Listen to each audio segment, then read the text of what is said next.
شفت لقطات من حفل محمد رمضان امبارح وبجد استغربت. يعني شباب وبنات وتزاحم شديد جدا علشان يسمعوا محمد رمضان. يا جماعة، يعني أنا لما سمعت حاجات كده صغيرة لمحمد رمضان ما طلعتش بجملة واحدة مفهومة. ما طلعتش بجملة واحدة مفهومة لمحمد رمضان، لا مفهومة ولا مفيدة. يعني انتوا رايحين ليه؟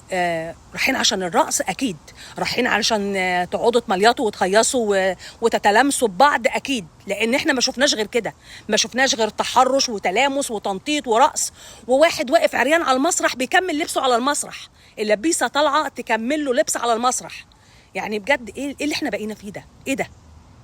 انما مستغربه الناس دي كلها رايحه عشان تسمع محمد رمضان. بيقول ايه محمد رمضان عشان تسمعوه يا جماعه؟ وبتدفعوا الافات الافات. يعني مش عارفه يعني تذكره مش عارفه وصلت لكام الف، انا مش عارفه عشان ما اخمنش.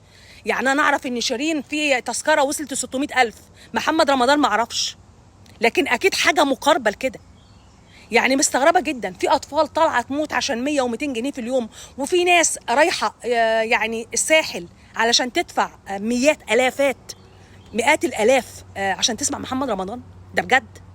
يعني مثلا زمان كانت الناس بتروح تتفرج على ام كلثوم، محمد عبد الوهاب، عبد الحليم حافظ، وهم متسلطنين ماشي، كان زمان وكانوا بيغنوا معاهم. دلوقتي للعصر اللي احنا وصلنا فيه دلوقتي والموضوع لما اتطور ماشي، الناس بقت تروح تسمع شيرين، تامر حسني، عمرو دياب، اهو كل واحد وليه ذوقه.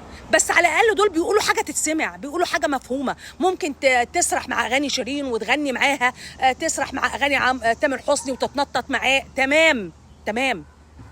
انما محمد رمضان بيقول ايه مفيد ممكن تغنوا معاه؟ ايه اللي بيقولوه مفهوم؟ ايه اللي بيقوله محمد رمضان في اغانيه مفهوم ممكن تغنوا معاه؟ يعني مفيش ولا كلمه بتبقى مفهومه، ولا كلمه. يعني حد من اللي كانوا حاضرين الحفله امبارح مثلا يقول لي في التعليقات انا سمعت كذا، مفيش.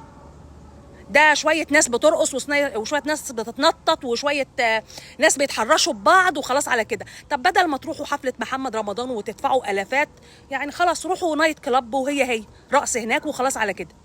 بجد انا شايفه تناقض فظيع بين ان طفل يطلع يموت عشان 100 جنيه وحفلات زي كده يدفع فيها الافات عشان واحد بيقول اي كلام. يعني محمد رمضان في اغانيه بيقول اي كلام.